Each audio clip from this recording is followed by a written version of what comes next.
What up, cappers, gamblers, punters, hustlers, low baggers? Thank you guys so much for joining us. We just watched UCLA book their spot.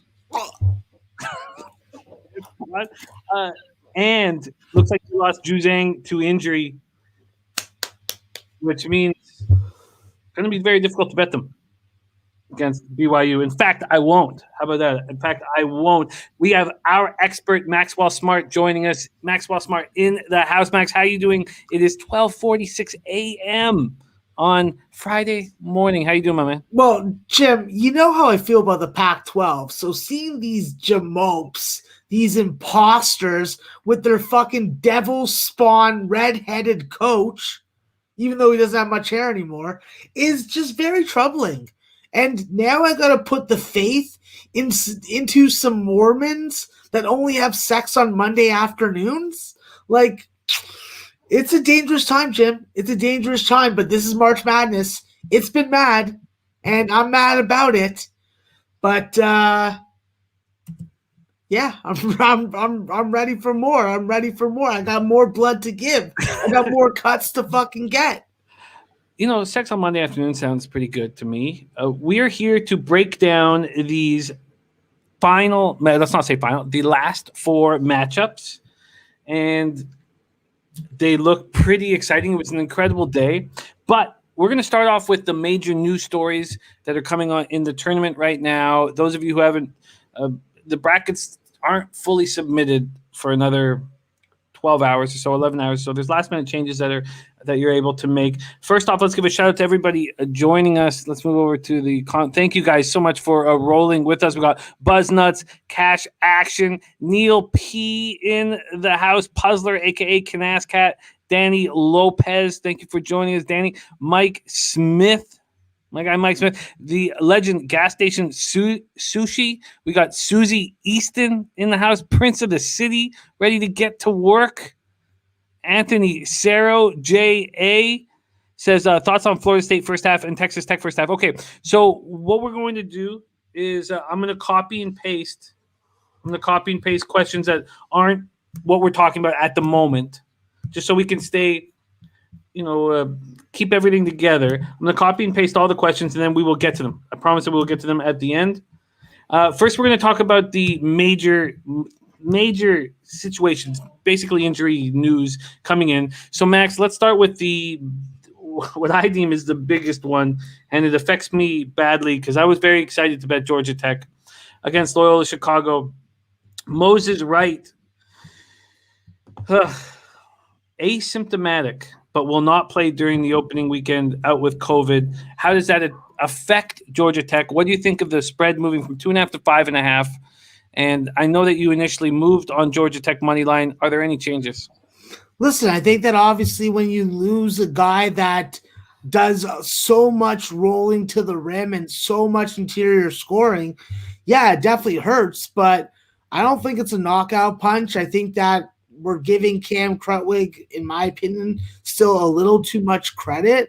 This is still a very good defensive Georgia Tech team that throws multiple different looks at you, and I do think that the 1-3-1 is going to be prominent tomorrow. I think that when you look at this Loyola team, I've said it before, they're a dangerous team. They're a really good guarding team, but I think that you're getting an inflated number now with Moses Wright being out of the lineup. So I think that I'll watch the line and I'll try and see if I can get a 6 or 6.5, because I'm sure that there's more Loyola money coming down on it. And if a 6 or 6.5 comes available, you're going to move on it. Yeah, 100%. Wow, very, very interesting. All right, let's move down the line for biggest injury news. Davion Harmon, Oklahoma. The Sooners' second leading scorer, ruled out of the first 2 rounds after testing positive for COVID. He will have to quarantine for the next 10 days. Wow. Oklahoma, Missouri is a very tough spot on people's brackets. Is it no longer tough? I don't actually see it as like a knockout punch, the same situation with Georgia Tech. Jim, what have we seen from these teams that are playing that first game without that key player? Guys compensate. Guys fill the void. And this is the NCAA tournament. I still think that Oklahoma is going to be okay for the fact that with Reeves running the point the last couple games and Harmon playing more off the ball, you're not losing your entire ball handling core.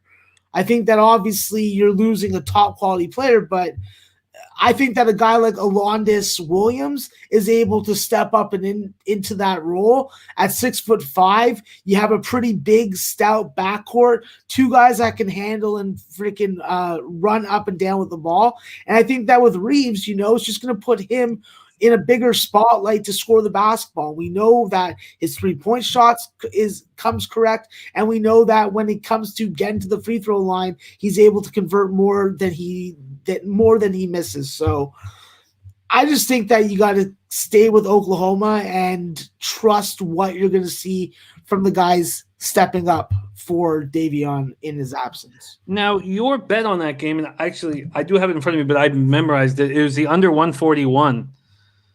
And I know because I tailed it. So I have two questions before we move on here. Are you surprised that it's only moved 1 point from a -2 for Oklahoma to a -1? And do you like what you see now that the total is down to 139?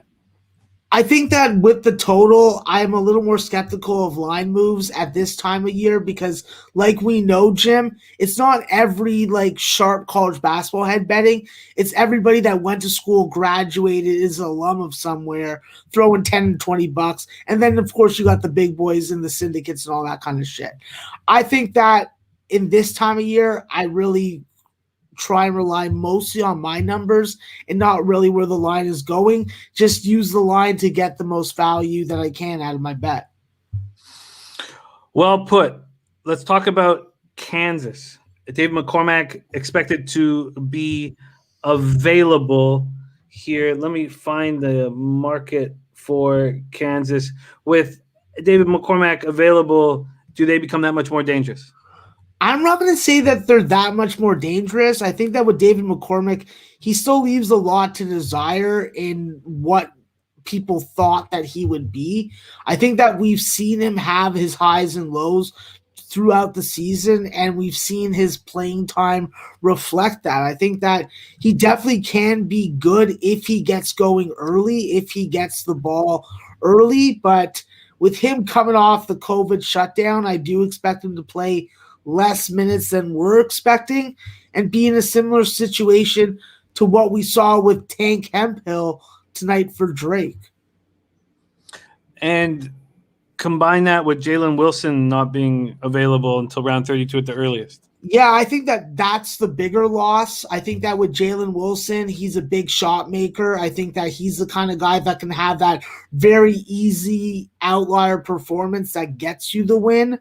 And I think that he's a very underrated defender. He's a big mismatch at 6'8", and losing that 12 points and 8 rebounds a game definitely is going to be felt because that just puts a lot more responsibility on Agbaji and Marcus Garrett to get it done. And it's better when you got a trio than a duo. A couple more questions with current events, and we're going to break down the final 4 games. But we got legends, low bag legends in the chat. Dan Kelly, Matt Randall, Bubba Wallace, Prince of the City, Gas Station Sushi, Canascat, Cash Action Bets, Alex Condiff. Wow, it's exciting. Thank you guys so much for joining us. Mike Smith, man, it's Nathan Cerna. Beautiful. Okay, let's ask a couple more of the latest injury news that we have. Do you expect Josh Primo to become available for Alabama? And this is going to be a twofold question. Let's start with Alabama and Josh Primo, and then we're going to talk about that bracket because that bracket includes Michigan. And Michigan's taking a lot of heat right now without Isaiah Livers. So first, let's talk about Primo and Alabama. How far do you think Alabama's going to go? And what do you think of all this negativity towards Michigan? Well, Jim, I think you just walked into the rake when you asked me that question because when Alabama meets UConn, they're going down. It's UConn time, bro. But I will say this on Josh Primo. From what I've read from Coach Oates' mouth, if he's truthful in this particular conversation, that Primo isn't playing. His knee isn't good enough. So, simply put, he's not playing. If he does, then that's much better because what does this offense need is a solid pass-first facilitating point guard, and Primo does that. So, okay, then I'm going to add. You're adding questions to this, and I copy and paste Prince of the City's question. We got C-Mac joining us, Benny Penny Bombs, Michael Evelina. Okay, here we go. So, do you think that there's been a lot of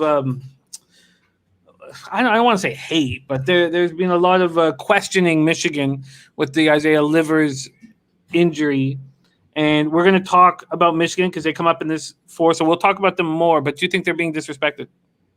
Yeah, I think so, and I think that Texas Southern's going to get the brunt of it. I think that with this Michigan team, you have Mike Smith heavily confident. They're out of the Big Ten conference schedule. Now they're going up against a team that we have to go back and we have to start remembering how this team played in non-conference. Lockdown second half defense, explosive offense for 40 minutes. I don't see how Texas Southern plays a better game than they played today against Mount, and I just think that they're going to get a very rude welcome to that Michigan game early. A great group joining us. A perfect time to mention Max and I are going live Sunday an hour and a half before the games and Monday an hour and a half before the games. Sunday morning, Monday morning, Max and I will be live. Matt Randall saying Michigan by 30. Scott Arnold saying Gonzaga favored by 34. Give me a break. We're going to talk about all those. We have the markets up. We're going to break down these games. Finally, Max, the word is that RJ Cole is going to be good to go. And listen, Jim, I'll say this, bro. With RJ, he's going to practice tomorrow. I think he's going to go. This is why he came to UConn. And if he doesn't go, we're going to be just fine. Jalen Gaffney is ready to go. He has the confidence of the coaching staff. He has the confidence of his teammates. And if he is given the opportunity, you will see him rise to the occasion. This is UConn basketball, baby. We rock out with our cocks out. Well, it's we're all filling out our brackets here and finishing or pressing. They become legitimized in like 12 hours here. Do you because if UConn beats Alabama in the round of 32, that's the kind of spot where you win or you're on your way to winning a pool for several $1,000s. Is it a fan talking, or do you really think that we should have UConn beating Alabama in the round of 32? Listen, I'm not telling people how to fill their brackets out, but I know that I believe UConn can beat Alabama. I know that with UConn, it's all about three-point defense. If Alabama can't drive and kick and hit those threes, well, you see them struggle and play really tight games. Then when you want to talk about defensive size, well, I don't think that anybody in the front court is going to be able to stop Sonogo. Sorry, I don't think so. Okay? And with the perimeter defense that we play, not needing to have a bunch of guys that are 6'6", 6'7", Herb Jones ain't going to be able to play that one-on-one bullshit with us. LSU made Alabama work their ass off, and LSU doesn't even have good scheme.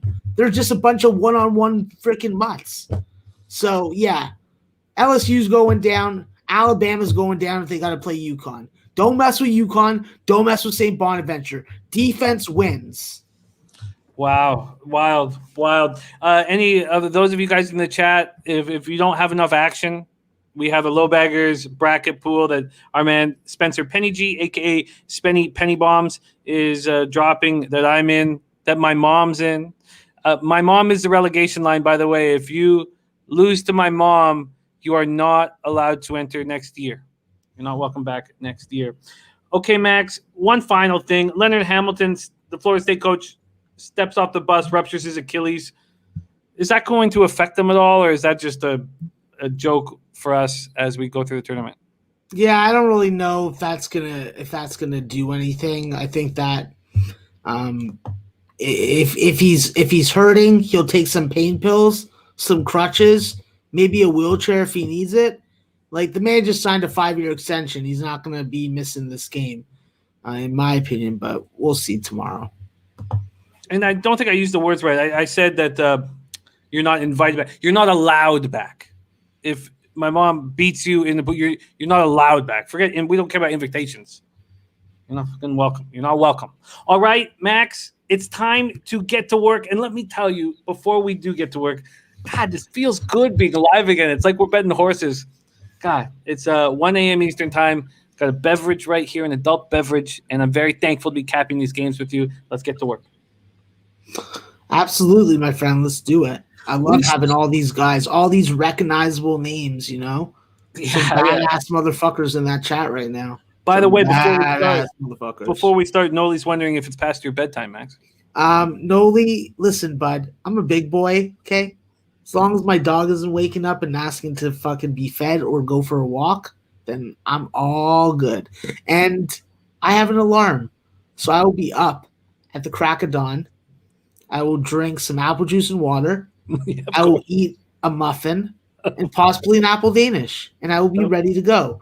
And then I will send you messages asking if you are awake. Okay? Of course. I see you. Paco Ely joining us too. It's so great to have you guys here, man. I miss you guys all immensely.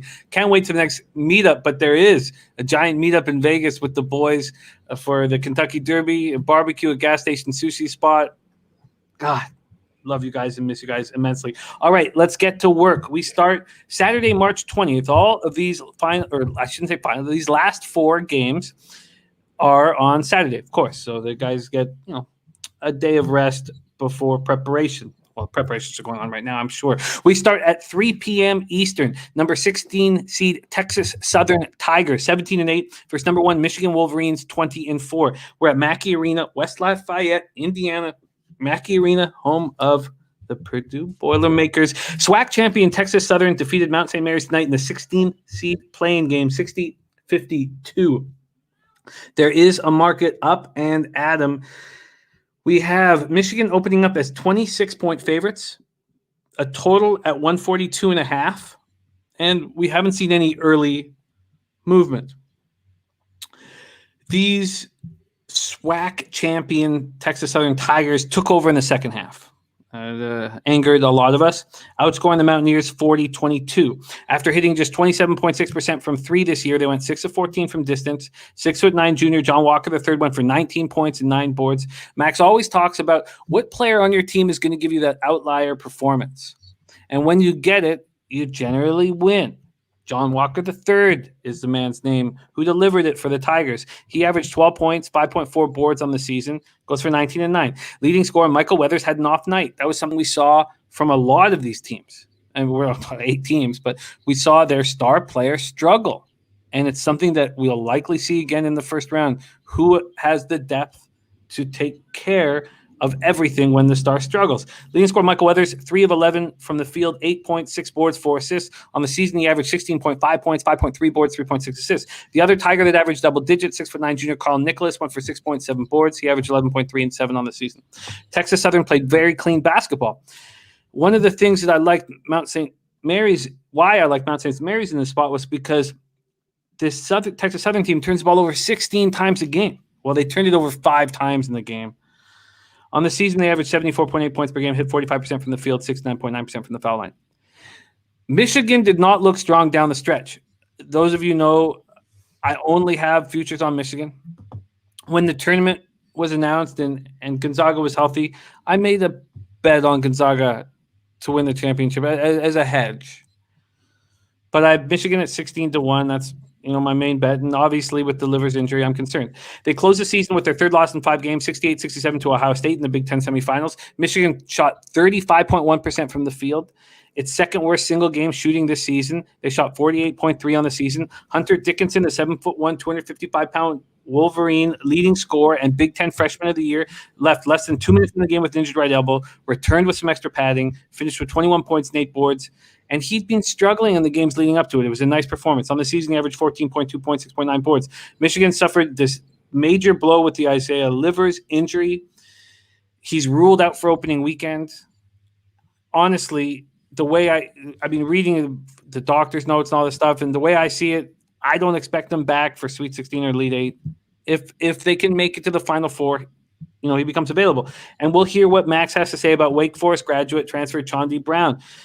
He can slash, get to the bucket, averages 7.7 points, hits 46.5% from the field, 39.5% from the line. But Isaiah Livers averages 13.1 points, 6 boards, and hits 43.4 from 3. On the year, Michigan scored 76.3 points per game, hit 38.7% from 3, and they were also strong from the line, catching 77.7%. Max already gave us an indication of what he thinks is going to happen in this game with the disrespect that Michigan has been taking. Max, can't wait to hear you break this down.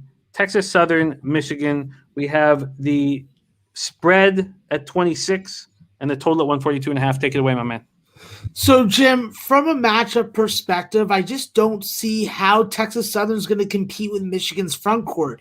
Even if Hunter Dickinson isn't at 100%, the downhill scoring, the interior scoring of Brandon Johns and Austin Davis is going to be just too much, in my opinion. I think that you're going to need an outlier performance from Michael Weathers. He's going to have to get off early. The guy hit a couple of three-point shots. I thought he was on his way to a big game, but we obviously saw the results of that. And I just think that when you look at Texas Southern, you have to shoot the basketball better against a team like Michigan. You can get by with the way that you shot the basketball today against a team like the Mount, who wants to freaking run a very slow tempo, low possession game. But Michigan, they're not going to do that. They can go fast or slow against you. All these voices on the outside with social media definitely have gotten into these guys' heads, if I'm playing doctor here or psychologist, because they're being questioned when all year they were having their cocks stroked. So I just think that with Michigan, the components of their defense is to make it tough on the interior to score, to make it tough for you to get the shot that you want, and to limit your second chance opportunities. I don't see how Texas Southern competes with that. I think that I want to see Michigan come out. I want to see how they match up, what kind of pace, what kind of shooting effort we're getting early. So the only way I can look at it is Michigan first half minus 14, or if you can get me a better number. When it comes to the total, I like the under in the game, I think that this is a game that when you look at this type of spread, your first indication or instinct is going to be route under. I don't see Texas Southern getting past 65 or even close to 70 in this game. I think Michigan's defense is the driving force. I think it makes a ton of sense. I think it makes an absolute ton of sense. The under here, Matt Randall saying he doesn't expect them to get to 55. We do have a total. It's gone up to 143 now at Circa. They haven't given us a first half there. Have any of these books handed out first halves? I'm curious, and I would be checking as fast as possible. Yeah, I got first halves on one of my offshores that I use for openers. Okay, perfect. Then I will be able to get one here. I expect. Let's try right here. Try BetMGM. See if BetMGM can take care of us with the first half. Both the first half and full game. Oh no first half. Oh, there's my guy Malik. What's up, Malik? See if I can get. I'm thinking about cupcakes and donuts and chicken tenders and honey. You know it, bro. I need those ladies of the night. They need me. We need each other. We don't have one at this point. So, well, that could turn out to be a blessing there, Jim. It could be a blessing. Princeton City says 15 at DraftKings, but we don't use DraftKings on the show. No, we do use DraftKings. It's just that I can't open it up here and I can't open up the site. Prince of the City, what's the juice on the 15 in case? Well, I don't want a 15 if I can get a 14 right now. Yeah, no, that makes sense. Okay, so So are we going to use the 14 as the limit for you? Yeah, okay. Absolutely. First half with a limit of 14. And what do you think of this 143 sitting at Circa? Listen, if you're twisting my arm, Jim, I'm taking the under in that game. Like I said, route spot, under spot. So makes absolute perfect sense to me. We just have to hope that Michigan doesn't score 100. That's just the one danger. From a coaching standpoint, I honestly don't see why they would. What I see happening is Howard, and now I don't mean to put a ton of faith into Juwan Howard, although I have no negativity towards him. But wouldn't this be the perfect opportunity to test and experiment how you're going to replace Livers without using Chaundi Brown? Because Chaundi was such a huge asset off the bench. Wouldn't this be a chance to experiment if you're up by a lot of points? No, I don't think you're going to experiment. I think you're going to protect your players that you don't want to get injuries. You're going to pull your guys, and if you're winning by enough points, this is where you give your bench guys a minute or two, get them that NCAA tournament experience. Prince of the City saying it's minus 108 right now. Okay, so we're going to lock you in under 143, minus 110 at circa. And I don't want to push you into it. You don't have to lock this in right now if you don't want to. Bro, I'm good with it. Okay. I'm good with it. So, all right, that is Texas Southern Tigers versus Michigan Wolverines. The first half limit of 14 makes sense to me, and the under 143 makes a ton of sense to me. We got Malik in the house. Mark Rosado has just joined us, and I love it. Thank you, guys. Let's keep rolling. Jim, just wanna shout out Birdman. Unfortunately, on this show, bro, we don't do microwave bacon breaks, but there'll be tons of them on Patreon tomorrow. We can change the game, man. If you need microwave bacon break, let's change the game, man. Hey, Max, it's your game. You're the star. No. We're working here. You're the star show, baby. We're working here. I got a bed calling me eventually also, so we're gonna just get through this stuff.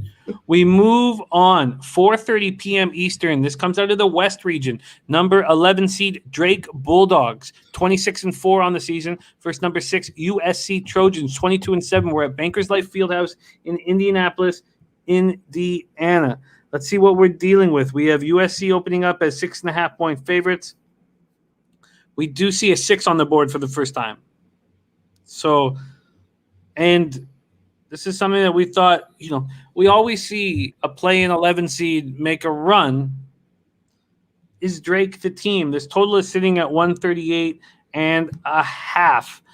Drake won its first NCAA tournament game in 50 years Thursday in a 53-52 victory over Wichita State in the first 4 matchup of number 11 seeds. Sophomore guard Joseph Yasufu led Drake with 21 points, 8 of 21 shooting, and he logged all 40 minutes in the win. Sorry, I'm painfully remembering it just because I liked Wichita State, and we moved on Wichita State at -2 when we could have got Wichita State at +2. Senior Tremel Murphy carried over his great play from the Missouri Valley Conference tournament. He looked so good. He combined to score 40 points, 16 of 20 shooting in the semifinal win over Missouri State and the final loss to Loyola Chicago. He had 11 points, 4 rebounds, 4 assists. Doesn't sound like a great stat line, but he was quality. 6'10", 275-pound junior Darnell Brody dealt with foul trouble, still put up 9 points, 10 boards. He put up probably the biggest shot of the night. And that 275-pound body, it's important to have those big boys in the paint. He averaged 7.7 points, 7.2 boards on the season. As you guys know, star point guard Roman Penn suffered a season-ending foot injury February 21st. Tank Hemphill came back, the Missouri Valley Newcomer of the Year, broke his foot February 10th. He came back, and he only played 10 minutes. And that was something that Max mentioned, that do you really expect him to come back and log deep minutes? Well, he didn't. 3 points, 4 boards. Drake struggled with their shot against Wichita, went for long stretches without scoring after hitting 49.4% from the field all year. They hit just 37.7 against the Shockers. After squeaking by Utah 91-85 in double overtime in the Pac-12 quarterfinals, USC fell to Colorado 72-70 in the semis.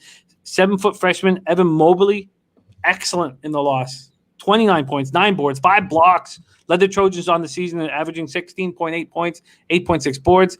Taj Edey, the guard, another Trojan, averaging double digits at 13.7 points. Guard Drew Peterson just missed double digits with 9.9 and 5. USC closed out the season poorly, losing 4 of 8. Will they be able to turn it on here? USC scores 74.8 points per game, hits 46.7 from the field, 34.8 64.8 from the foul line. Max, this is such an interesting matchup. We see these 11 seeds that cash the play-in game start rolling. Do you believe Drake Bulldogs can be one of them? Take it away. Listen, Jim, obviously I have a little bit of harsh feelings towards Drake at this current moment in time, but the reality was they played shit for 30 minutes and they brought it for 10. If they do that versus USC and their size and quality up front, then they're not going to be able to make a comeback. I think that with USC, they have to be aware that their style and their preference of running the offense through the post is not going to work. You're going to have to make a lot more perimeter shots against this USC defense in order not to have your one advantage nullified. You got to pick and choose when you're going inside against this team. We know that when you look at USC's defense, they're probably one of the top 5 when it comes to 2-point field goal defense, and I think that that's something you have to be worried about. With Drake, I think that not having Roman Penn is going to hurt them that much more in this game. I think that it puts so much pressure on Yusufu to fucking score, and I just don't like the matchup. I think that when you look at the number, I probably have Drake maybe a 4-point dog, not more than two 3-point buckets. So I would be looking towards Drake, but there's also the asterisks when it comes to this game, Jim, and everybody knows I hate the Pac-12. I just watched the Pac-12 team beat me, and I didn't bet on that team because I don't like the Pac-12. So I'm probably going to end up on Drake again. I don't think that Hemphill plays 20 minutes or so, but I do think that Isa Samaki, the other guy that shared those 4-spot minutes, he played really well today. I think that he brought some nice intangibles, some nice hustle plays, some good defense in that second half. It's just a matter of Drake making more shots. I think that this is another game that you have to look at the under when you're looking at the total. With USC, I know from just looking at their game logs that there's a lot of unders and a lot of unders by 4 or more points. So that means plus money in our pockets. I think that the only way I look at this spot to make it as an official show play right now at 1:17 a.m. Eastern is to take the under full game. Well, got some sharp cats in the chat moving on that as well. We haven't seen any movement at this point on that 138.5. God, it makes sense. Man, so many great C-Mac backing as well. D. Summers in the house. Alvin Smith joining us. Will Hoppy. So we have Will Opie. We have Matt Randall. We have the legend of unders, Noli knows, all believing in this spot. So C-Mac agreeing with it. Max talking about it. Charles Gerhardt, great to see you. Okay, let's check. It's also important to note that at the end of games, do you really want to trust USC at the free throw line in the lead? Like, there's backdoor coverability all over it. They shoot like fucking 64% as a team. So 64.8 exactly. Yeah, and the Mobley brothers are not really shabby free throw shooters. The only person you want to keep off the line is probably Taj Edie, the Santa Clara transfer. 138.5. We can lock you in right now. All right, let's do it, bro. Extremely interesting. I find it extremely interesting to hear all you guys on that same look. 138.5 minus 110. Ooh-wee. I think I may have to join you. All right. There you have it. That is the Drake Bulldogs versus USC Trojans, 4:30 p.m. on Saturday, and we move on. Man, I wish we could just sit here for the next 2 or 3 hours. Get the microwave up some bacon. Speak for yourself, Jim. Okay. Speak for yourself. Okay. We move on. West Region, 9:20 p.m. Eastern. The number 16 seed, Norfolk State, 17-7 on the year, versus the overall number 1 seed, Gonzaga Bulldogs, 26 and zilch. Bankers Life Fieldhouse, Indianapolis, Indiana. We have Gonzaga opening up as we heard 32.5 in the chat, but it's 34 right now and climbing. Or, it opened at 34 the way I see it here, but is a 33.5 and a 33. But there's a bunch of 34s out there. Ooh-wee. Norfolk State defeated Appalachian State 54-53 tonight to earn the MEAC champions a chance to face overall number 1 seed Gonzaga on Saturday night. Junior guard Bronx, New York native Jalen Hawkins was spectacular off the bench. 8 of 13 from the field, 4 of 5 from 3, 24 points, 5 boards. On the season, he was the Spartans' third leading scorer at 9.4 points per game. And Max always talks about who's going to give you the outlier performance. And here we go. Leading scorer, senior Devontae Carter had a terrible night. 1 of 10 from the field, 4 points, 4 boards, 4 assists, but he cashed those 2 free throws. 8 seconds left, game on the line, and he stepped up. It was beautiful. On the season, he averaged 15.5 points, 5.3 boards, 4 assists. The other Spartan averaged double digits is junior guard Joe Bryant Jr. and went for 10 points, 4 boards in the win. On the season, Norfolk State averaged 75.2 points per game, hit 43.6% from the field, 36.8 from 3, and 70.6 from the foul line. Gonzaga comes off one of the most dominant seasons in college basketball history. They're the first team since Kentucky in 2015 and the 16th team overall to enter the NCAA tournament undefeated. In 26 games, only 1 team came within single digits of beating them. West Virginia lost 87-82 in Gonzaga's third game of the season back on December 2nd. The Zags did receive a scare in the West Coast Conference Final when BYU led at the half 53-41. Gonzaga outscored them 47-25 in the second half to win the conference and the game 88-78. The Bulldogs scored 92.1 points per game and allowed 69.1. They defeated teams by an average of 23 points per game.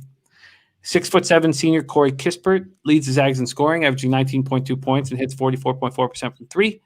Right behind him, 6'10" sophomore Drew Timme, who averages 18.7 points, 7.1 boards. Freshman guard Jalen Suggs is next, averaging 14.3 points, 5.5 boards, 4.5 assists. Joe Ayayi rounds out the double-digit scores with 11.8 points, 7 boards, 3 assists.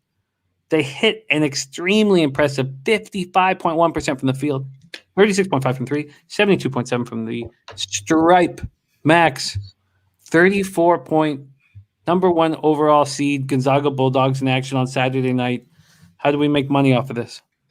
Listen, Jim, I think that the easiest way that I've made money off Gonzaga games is to take first half spreads with Gonzaga. I think that against a non-WCC competition, well, they may be in a rude awakening for the evolved element that is Gonzaga's offense. Choose a level that you want to get beat, and then they'll beat you there. That's the bottom line. We've seen it happen a bunch of times already. But the real question is what kind of defensive effort we're going to get from Gonzaga versus Norfolk State team, because Norfolk, listen, they're going to put up some threes. And if they don't get an outlier performance from Jalen Hawkins, well, they're probably not going to get a 1 for 10 shooting game from Devontae Carter. I think that a guy like Keshawn Hicks is going to play a real significant role against Gonzaga just because of his size, athleticism, and his ability to play defense and get on the glass. At the end of the day, though, do I want to be betting Gonzaga at 34 points for a full game? No, because I don't trust that when Mark Few empties the bench, that those guys can maintain. I've seen it happen a couple times already this year, where the bench comes in and gets cleared, and then the margin of victory shrinks. So Gonzaga first half to really let Norfolk State know, yeah, you've had your fun. Now it's time to go home. But when it comes to the total, obviously that route under ideology works, but not really so much with Gonzaga. If Gonzaga scores 100 points here, do we trust their defense to hold Norfolk under 55? I'm not so sure about that. So right now, I lean towards Gonzaga first half on the spread, and then I lean to I lean to the first half over. But as far as taking that under 155 full game, I'm not brave enough yet to do that. I think both those looks make a ton of sense. Gonzaga first half and first half over? Yeah, definitely. Because if you see, let's say 74, even up to like 77. That's still possible to get over. Really nice breakdown. It makes an absolute ton of sense. So we're gonna stay. I can't find the first half line right now, but do you want me to keep looking or do you want to wait? Well, I don't see a first half line on my book, so I'm sure that it'll be available in a couple hours. Okay. So you're gonna have some morning work to do, Jim. So you're gonna have to just be like to your loved ones. You're gonna have to be like, listen, I gotta do some line shopping for the one and only Maxwell Smart. Sometimes he's smarter than others, but yeah.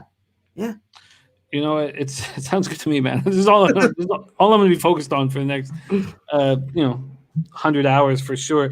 Charles Gerhardt says it's 18 right now on DraftKings. What do you think when you hear 18? I think that's cashable. I also think that Nathan Cerna, that first to 20, I usually like the Zags in Zag games first to 40 if it's not juiced too much, and then first to 50 because there's definitely a good shot of them scoring 50 in this first half. Oh my God! First line would have to be probably around 22 to 23 for me not to take it.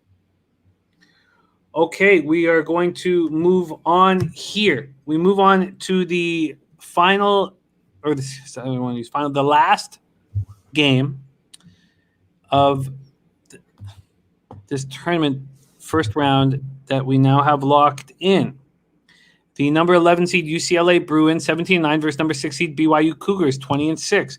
So we're going to break this game down. Those of you joining us right now, start putting your questions in the chat. I will copy and paste them, and we will throw them at Max after we have this game broken down. And I've already copied and pasted a couple to get us started. UCLA won 86-80 in overtime this evening. Ju Zhang got hurt. Went for 23 points, 9 to 20 from the field, and it looked like a substantial injury. I think it's fair to assume that the 6'6" sophomore will not be available, but assumptions can cost you money. But a huge loss, very late. And I'm not sure exactly what happened. I was trying to check it. I don't know if he was under the basket. I'm not sure if he even got touched, but there was a player coming down. Jaquez Jr. played all 45 minutes, went 11 of 20 from the field, scored 27 points. They got 11 from Bernard, their point guard. Tiger Campbell, who Max talks about often here, is just 7 points, 4 assists. Of course, I should say of course, but 0 boards. 11 points from Riley, 6 boards. But they seem vulnerable if you take Ju Zhang out of that lineup. BYU had their 5-game winning streak snapped by Gonzaga in the West Coast Conference Final, 88-78. They led Gonzaga 53-41 at the half before falling apart in the second half. Senior guard Alex Barcelo leads the Cougars in scoring with 15.9 points per game. He has 4.7 rebounds and 4.5 assists. Senior guard Brandon Averette is next at 11.5 points, 3.7 assists. After that is the Purdue transfer, or as Max would call the Purdue trader, 7'3" Matt Harms. Averages 11.3 points, 4.8 boards. They score 78.7 points per game. They get excellent distribution at 16.6 assists per game. They hit 48.2% from the field, 73.1% from the line, and 37.8% from three. And now they're going to play a battered UCLA team that just had to get through overtime and lost a star player. It seems like they should be the spot. We don't have a line. Do you have a line anywhere for this? No, Jim. I just have the line that I would have put out for it, which would have been BYU 4.5 point favorite. BYU 4.5 point favorite, and then and Pennybomb saying he looks fine. So, again, I shouldn't make assumptions on injuries at this point. Okay, Max, let's roll, and I'll be copying and pasting any questions that come in the chat for after this game. UCLA, BYU, take it away. Yeah, this is a real tough spot because obviously it's a Pac-12 school, guys. So obviously I want to take BYU just for principle. But what I watched from UCLA in that second half was some good resilience, some good on-court IQ, taking it to the rim, using your size down low, getting on the glass, trying to win the fundamentals. And you know what? The plain simple truth is Michigan State took their freaking foot off the pedal. They got a little lackadaisic and they paid for it. So I think that when I look at this game, I don't want to make any pregame bet on it right now. I think that when you look at BYU's ability to give and present a lot more capable size, when you're looking at Arms or Richard Hayward or Caleb Lohner, Gideon George, all these guys bring good size. So it's tough for me to make a call on it right now. Based off the number, if we see something in the 2.5 to 3 range, then I'd be willing to take BYU. But we're going to see one of these 11s do something. So I just don't know, to be quite frank with you. If you were going to pick an 11 to do something right now, the most likely, who would it be? I'd probably have to go with Drake, you know? I think all these Pac-12 schools are vulnerable except for Oregon. Wow. BYU -3.5 at Bet Online right now.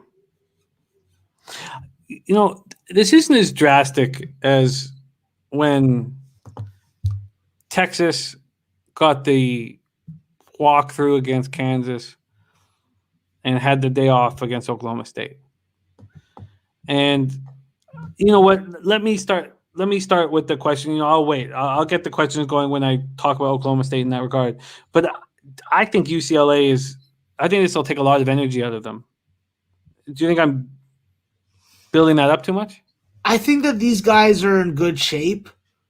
I think that being in the hotel and not like really being able to get up to anything that isn't doing push-ups and sit-ups in your room and fucking sleeping and eating.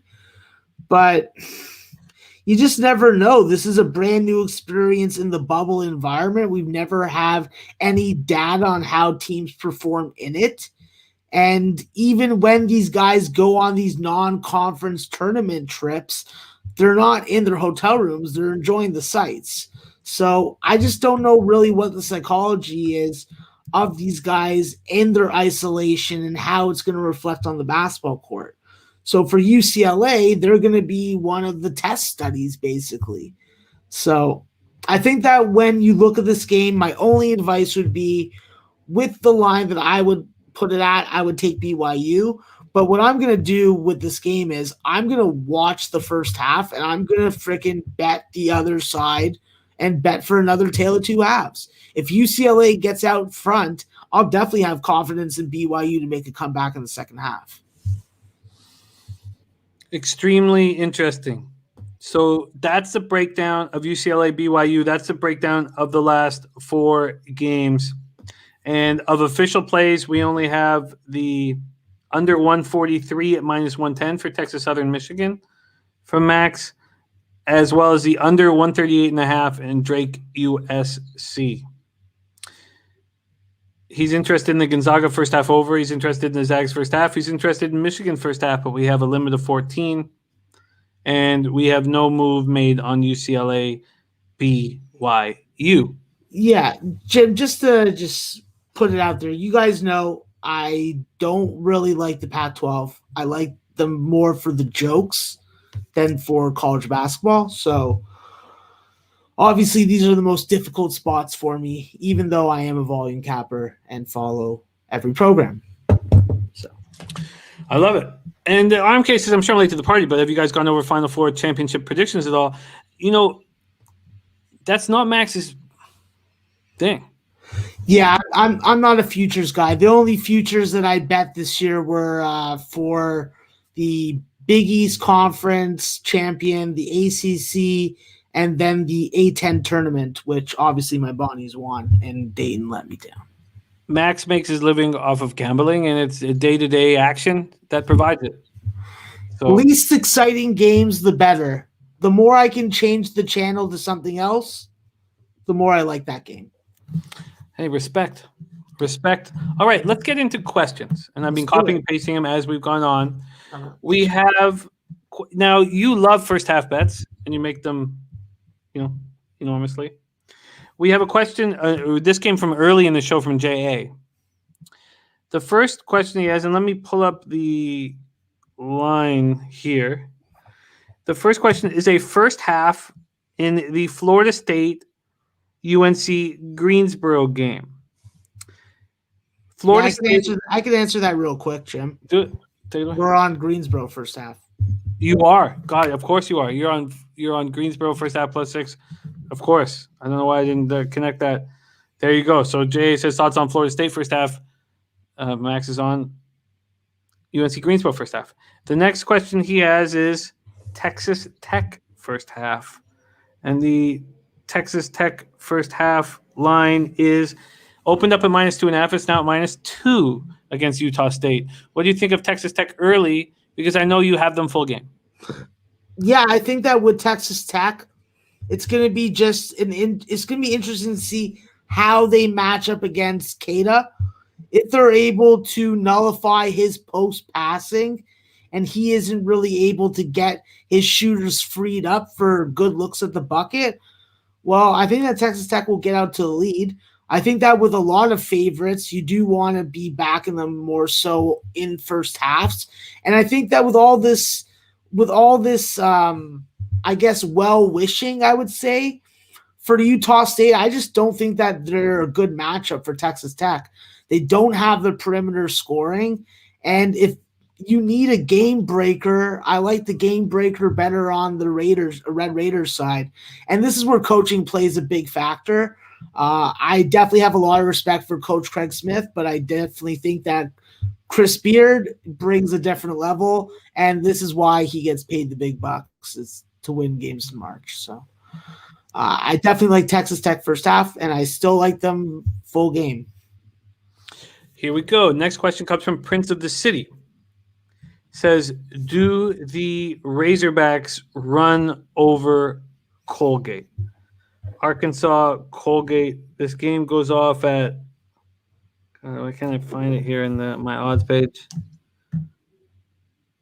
This is a early Friday game. This game pops off in 11 hours. Colgate, Arkansas. Arkansas is 4.5 first half, and let's see what they are full game. They are open up at 9.5. Now they're at 8.5. And the question from Prince of the City: does Arkansas run over Colgate? Listen, I think that when you look at Colgate, you're going to need a 25-point game from Jordan Burns. When you look at Colgate, you're going to need them to hit shots early. And then how do you really judge how the matchup at the 4 and 5 spot are going to freaking play out? When you look at Arkansas, they can go big, they can go small. And when they go small, they put Moses Moody and Justin Smith at the 4 and 5. Facing up against Woodward and Keegan Records is going to be a major disadvantage for Colgate. If they're able to clear out enough space, they could be eating at the free throw line often. I think that Arkansas brings the defense, though. So I said earlier on the show that we did before that I like the under at 162. Obviously, that number's not there anymore, but something about this game makes me think that maybe Colgate shoots well early, but I don't know if they can maintain that offensive accuracy that we've seen against Patriot League competition for 40 minutes against this Arkansas defense. Wild. We keep going with the questions from the chat. Miles Johnson says, Max, do you have any interest at all in Abilene Christian? No, not really. I only like the first half over in that game. I think that with Abilene, they have such an undersized backcourt, and with Texas's ability to go one-on-one and have the size advantage, I just think that you got to get a bad fucking start from Texas in order for Abilene to be in that game. Like, don't get me wrong, the Southland has produced some pretty big upsets of major conference teams. I just don't think that this is one of those instances. We have a ton of people asking about the first game on the docket. It comes up in 10 and a half hours. And number 25 ranked Virginia Tech, Florida. And, number 25 Virginia Tech, Florida. Ton of people asking questions about it. Max, we're almost at game time. The total opened up at 137.5. It's now 135. Florida opened up as 1-point favorites, and now it's the Pick'em or VTech. Yeah, I'm on Virginia Tech first half. That's the play that I was interested in. While I do think that defensively and up front, Florida's going to have major problems handling Keve Aluma and Justin Mutz, it still hurts not to have Jalen Cone in the lineup for Vodtech, and putting your reliance on Hunter Couture to come in and give you that three-point shooting that you're going to miss is definitely a question mark. I do think that there's going to be a much better defensive coverage job done on Terrence Mann. And I just think that while he's looked good as of late, I just don't think that it's going to carry on against Vodtech's perimeter defense. Listen, if Vodtech doesn't shoot the basketball well early, then they're going to be falling behind. They may not be able to mount a comeback. But by my numbers, I liked Virginia Tech much better on the first half than I did full game. So that's what we did. I get it. I absolutely get it. The next question I have coming in here, let me just make sure I have the market move on it. I want to be able to nail down this market move. So let's move to my man Will's question. Says, Max, what about Rutgers under full game? Clemson slows them down. Yeah, the problem with that is that I like Clemson unders only on their home floor. I'm not really a big fan of them on neutrals or on the road. That's when you see the defense be a little more leaky and you see the three-point shooting be a little more prominent. Obviously, with guys like frickin' Alex Hemaway, with Nick Honor, Alamir Dawes, Hunter Tyson, you should be able to get a good amount of scoring out of them. And with Amir Sims and his developed three-point shot this year, I think that Clemson's going to have to score. I think that if they get into a rock fight with this Rutgers team, it could come down to a last-second shot by Ron Harper Jr. We've already seen a couple games with those. I don't want to be on the wrong end of that. I think that Clemson wins the game, but I think that Clemson definitely has to score and cannot turn this into a slow rock fight, low possession type style tempo. Okay, we've got a ton of work to do, and we have to wake up early. So get your questions in. We're not going to be here for too much longer. Next up, Alvin Smith, and get your questions in. Fireman, we have Max ready to rock right now. He's drinking apple juice and water. No caffeine in that shit. Alvin Smith says, what do you think about Tennessee, Oregon State? And I can't wait to hear this answer. I know the move you made. And I'll just, remind everybody, Max is on Oregon State. I followed him. I tailed him on it. +8. Take it away here, Tennessee, Oregon State. Yeah, listen, with Oregon State, they bring a ton of size. I think that when you look at that size, that's what you need against this Tennessee team to compete. Tennessee's uber physical. They are a little more questionable when it comes to scoring consistently. And if you're able to really stop them from doing anything, what I would call freedom of movement, then you're really setting yourself up nicely. I think that you're definitely going to have to make some shots early against this Tennessee team and find your ways to score against their defense. You do not want to repeat what happened in the Colorado game when that team went up against this Vols. And of course, listen, with Yves Pons, this is a guy that is able to guard bigger front court players. He's able to hit that top of the circle three. He's an energizer booster. And listen, he's going to be on the floor because if John Fulkerson isn't in the lineup, you take away their best scoring post player. I think that Pons is definitely going to be able to fill some of that void, but there will be a void left. And I think that's going to be enough for Oregon State to backdoor this game. I'm not going to give them the credit that a lot of people have when it comes to outright upsetting them. I definitely think that with Tennessee's inconsistent offensive production, it's very possible for something like that to happen. But I took the safe route and decided to just go with the points. Yes, and I've done the same, but in at least one of my brackets, I've got them running. Or not running, but winning the first match. Okay, our man Rodney Hawkins. So he's looking for an early parlay. So he likes Arkansas -8.5. And he wants to know what you think of tying Arkansas with Illinois.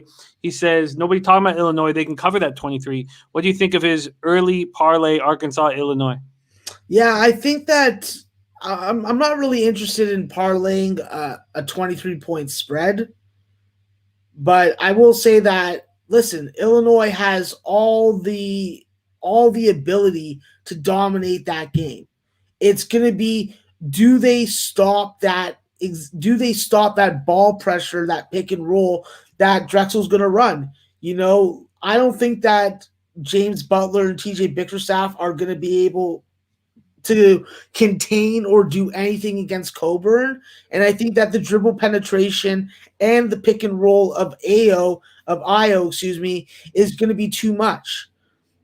I don't like the number, but I would have to look at Illinois because, listen, all eyes are on them. They don't want to give the indication that they are blood in the water. So we got some great questions coming in that set up Max just to go off. So I'll go with this question just to get him started. Max, Anthony Cerro says, sorry for a look-ahead spot, but what's your opinion on a potential Michigan LSU matchup? It's not going to happen. So you can keep on dreaming about it. It's not going to happen. It's called St. Bonaventures versus Michigan. So come correct with the right matchup. Jason Byer says, am I setting myself up for failure with the UConn St. Bonnie parlay? I'm never going to tell you to parlay. I think that the smarter way is always to bet things single, individual, same freaking bet amount, minimize the vig. But if you're gonna bet a parlay, yeah, parlay my Bonnies in UConn. Can't go wrong. Okay, the questions come in because we're not going to be here for too much longer. Spenny Penny Bombs, and I know the answer here because the cupcake play of the day is Oregon first half. And what an asshole I am! I only moved on them full game. But Spenny Penny Bomb says, does VCU give Oregon a game, or does Oregon just clean up? Listen, I think that VCU is definitely someone that you are not going to just walk over. They've earned this freaking trip to this tournament. I think that there was definitely low expectations. They were able to rise with Vince Williams and Ace Baldwin, and then the development of Hassan Ward up front. They could definitely give some problems early, but at the end of the day, I just don't think that they got the will and they got the 40-minute strength to be able to finish the deal. So I got to look at Oregon in this spot. I think that when you look at Chris Duarte, his ability to handle the ball, run this offense at 6'6", with Eugene Amori, there's just a bunch of bullies that can just bully their way to the bucket. I don't even mention LJ Figueroa from St. John's. I don't even mention freaking the ability that you get with Eric Williams, the former Duquesne transfer. So it's like, you really got to pick your poison. While this team definitely isn't the group that Peyton Pritchard led to, what was it, the Elite Eight or something 2 years ago, this is still a Dana Altman coach team. And this is March basketball. That's when Dana Altman brings his best, and I expect him to bring his best. Next up, Max, Ryan Alverson says, I'm having trouble, and I love this question. I know what I've decided to do, but I want to hear from Max. I'm having trouble picking between Arkansas and Ohio State. They're the 2 and the 3 in that bracket. Any advice? Yeah, I think that you have to go with Ohio State there. I think that with Dwayne Washington, he's really come alive.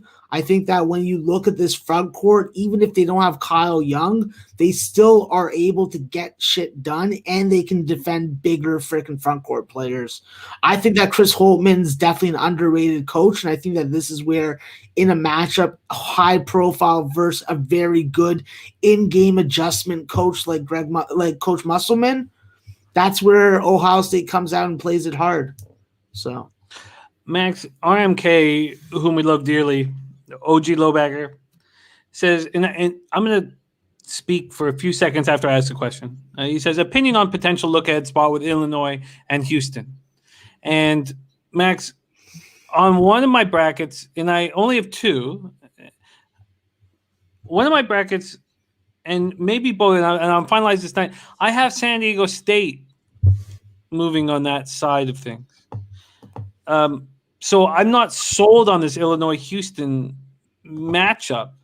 Can you touch on Houston, San Diego State on the one side of things, and who you think might meet up with Illinois? Listen, the problem with Houston is if they're playing this NBA style of offense, which is just a lot of free flow, a lot of freaking drives, a lot of three-point shooting, you just have to hope that they have a bad game. I don't really want to jump into what ifs because I don't have lines for what ifs. Yeah, it's definitely possible for upsets to happen. That's usually what happens in this tournament. But if San Diego State meets Houston, where are you leaning? I'd be leaning with Houston. Listen, San Diego State is not nearly as good as they were last year. You have to look at them versus the matchup. In a matchup versus Syracuse, they have a lot of advantages. In a matchup versus Houston, they don't. In a matchup versus Illinois, they don't. What did you think of the way they shut down Utah State? I mean, again, it's just matchups. It's Utah State. That's the thing that we have to be able to distinguish. Different quality of competition and in competition at different levels. Mountain West is here, and then the American Athletic may be up here, you know. I don't think that Utah State is going to start winning freaking arguments for me. There's a ton of holes on that team. I just think that we're giving way too much credit to this Mountain West Conference this year. I don't think it's that good. Just a couple more questions, Max, before we put a bow on this. And let's do that. Let's put a bow on this by 2 a.m. We have a huge week ahead of us, and we need more study after we get off the air, and then we need some rest at some point. We have a question here, Max, and let's go with this. Let's go to this question here. It's a tricky one. It's from Robert Allen, whom we love. He says, I got a question, Max. What is the strongest long shot team in your eyes? 5 seed or lower? And Max, if you're able to go more than one region, we'd love to hear it. But if you just want one region, that's cool. I don't really know how to answer that question, to be quite frank with you. I really think that when you look at some of these possible Cinderellas, the more that I think about it and look at the numbers, they're not really that impressive. The team that impresses me probably the most is a team that I'm a little biased against, and that's Liberty. So a team like freaking North Carolina really impresses me with how they've turned around, but they're not really – they wouldn't be really classified – well, at least North Carolina would be a Cinderella. I don't think that North Texas or Morehead State or even Winthrop have what it takes to make a serious run. I think that while we want a lot of these mid-majors to upset some of these Power Fives, I just don't know if they can get past the first weekend. So, Max, if North Carolina, I like North Carolina to beat Wisconsin. Do you as well? Yeah. If North Carolina meets Baylor, we have this huge front court against these 3 guards that do all the scoring. Can you talk to me about how you see that game breaking down? It's definitely more than 3 guards, than those 3 guards scoring. With Adam Flagler, Matthew Mader, Mark Vitale, you got definitely guys that can give you other areas of scoring, but Baylor is very reliant. They've abandoned some of this middle 1-1-3. So driving to the bucket and getting a clear look at the bucket is definitely more available than it was earlier in the season.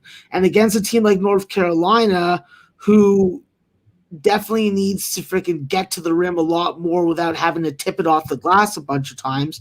That could play into their advantage. And then the fact that when you look at that North Carolina backcourt, well, there's nothing really impressive about them. And when a team isn't impressive, at least in a certain area, that makes them more dangerous, especially in March, especially going up against a team that they're being counted out to lose before they even play the game. So, God, Max, I could sit here with you for the rest of the night easily, and I know we need rest, so we're going to be here for just a few more minutes. At 7:15 on Saturday night, the winners of the MAC, Ohio, play Virginia, 15th ranked team in the country. Ohio opened as 10-point dogs, and money came flying on them. They're now down to 7.5. Do you think Ohio can get past? Is there a chance Ohio can get past Virginia? I don't think that they're winning the game, Jim, but I definitely think that it'll be close. I think that at the end of the day, Ohio has their best advantage early in the first half, and that's what we did. That's what we took. And when it comes down to it, you give time for Tony Bennett to adjust after he's watched and coached against you. That's a dangerous proposition. And this team and program does not want to have another first-round exit. They're already in the history books. They don't want to add on to that freaking fighter. So I think that is definitely going to be dangerous in the first half for them. I think that them being able to at least get a little bit of exercise, get outside, maybe they're not going to be fucked up like that, but I did not have Virginia anywhere close to 10 points on my line. So with Jason Preston and Mark Sears, their ability to run the point, their ability to play together on the floor at the same time, it's a bad matchup for Kihei Clark and Reese Beekman. When you look at Trey Murphy and Sam Hauser, yeah, those are the guys that got to be the catalysts that take you through this game. But it's going to be tough if you're not making shots. Okay, Max, I'm going to be selfish here for the last 2 minutes of the show. There's some things I want to know for my work here in the next, before I go to sleep. All right. Talk to me about this East bracket spot with Colorado and Georgetown. I so badly want to back Georgetown, and am I just falling prey for a recency bias because of their run and how bad they smacked Creighton in the mouth? Ordinarily, Jim, with this time at this time of year, I'd be like, well, recent form matters. That's how you get on a run. If we're talking non-conference or early conference season, I'm like, yeah, throw that out the window. I think that when you look at this Georgetown team, what have they done? They are playing the quality of defense. They are scoring in transition. Their three-point shot has been hot as hell. Can they maintain it? I think so. I think that they have the fundamental pieces to balance it out, keep a defense on their heels. And with Colorado, I always go back to that conference versus conference competition. And every time Colorado takes a step up to play a team in the right region of the time zones of college basketball, they don't do very well. I think that this Georgetown team brings enough size that they can expose the lack of rim protection that this Colorado team has. And with their trio of very good on-ball defending guards, whether it be Dante Harris, whether it be Donald Carrier, whether it be Toronto's Javon Blair, that's what you need to stop McKinley Wright. If McKinley Wright doesn't score 18 points in this game or more, you're winning this game outright. This is a dangerous underdog to win a game. So, if in the round of 32 it's San Diego State, West Virginia, where do you lean? I would lean with West Virginia. God, Max, I want to take Oklahoma State to the bank. I want to take them all the way to play Gonzaga in the final. Is that nuts? It's not nuts, but I don't like it because that means that they got to beat Liberty, and I love Liberty. I think that with Oklahoma State, getting into the tournament, I think that they have that new motivation. They played with the motivation of having to earn getting into this tournament to be allowed to participate. So seeing that number go down to 7 definitely was weird. Obviously, I had the game lined at 11.5, but I just think that Oklahoma State, while they definitely have the matchup that they can get there, I think that the path is good. Path is good, yeah. You got to just see them put it to work against a program that they don't have familiarity with. Another thing with tournament basketball is that when you see these teams playing their conference schedule, these are coaching staffs that know each other. These are players that know each other. Oklahoma State and Liberty, they don't know shit about each other, And that's with a lot of matchups in these tournaments. Something definitely to keep in mind. Max, Texas Tech, Arkansas, round of 32. Arkansas. Purdue, Winthrop. Yeah, I don't like that particular matchup for Texas Tech. I think that's when they become a little too reliant on Mac McClung, and that's when Arkansas's depth and multiple scoring pieces can beat you. Moses Moody doesn't have to lead the team in scoring. They still have Jalen Tate, so they still have Devontae Davis also. Max, Purdue, Winthrop, round 2. Yeah, I don't think you're seeing it. I know that we want to freaking love Winthrop. I think Winthrop's going to be competitive for 20 minutes. I think it's early. I think that if you give Jay Wright an opportunity to adjust at halftime, like we've seen, they're a dangerous second-half team. The problem is, without Colin Gillespie, this offense just doesn't run as smoothly as it usually does. You're going to put a lot of pressure on that 4-out, 1-in offense. Jeremiah Robinson-Earl is going to have to be able to face up and score the basketball at a high rate. If you get 25 or more points from him, then maybe we see Winthrop pull the outright upset. But the points are definitely the safer way to go. Oregon, Iowa, round of 32. Guys, you don't have to ask me a question about Iowa. I don't like Iowa. I hope they lose to Grand Canyon. Okay? And they take that fucking subpar coach's head of hair with them. I love this. Max, it's 2:02. I said I'd get you out of here by 2. Max, spectacular work. Everybody joining us here in the chat. God, I miss you guys so much. This is extremely enjoyable getting to be live with our friends and Max. This is heaven to me. I could sit here for hours and hours. But we have a ton of work to do. Sunday morning, round of 32. Max and I will be live. We're going to be live at least an hour and a half before the games. Monday morning, Max and I are going to be live at least an hour and a half before the games. Those are the next 2 shows that I can wait for. And Jim, let's just remind our fabulous audience who already know this. We're just making rhetorical comments. This is the show that you have a voice in. I know there's a lot of other shows that they give you a voice, but you have a real voice here. Okay? Don't ever forget that. Right? I'm homegrown talent. You're the next homegrown talent. Let's fucking do it. It's our world, baby.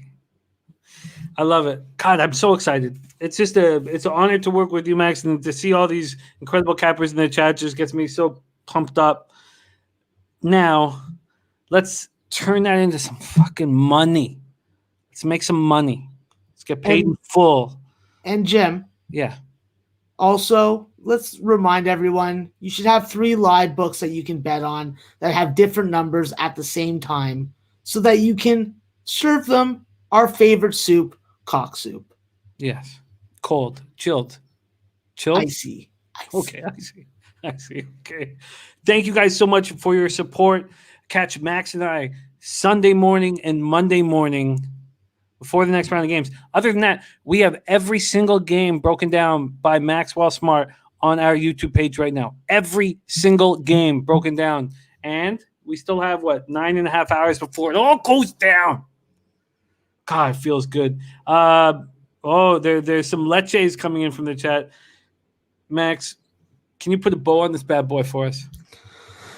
Leche a los bookmakers.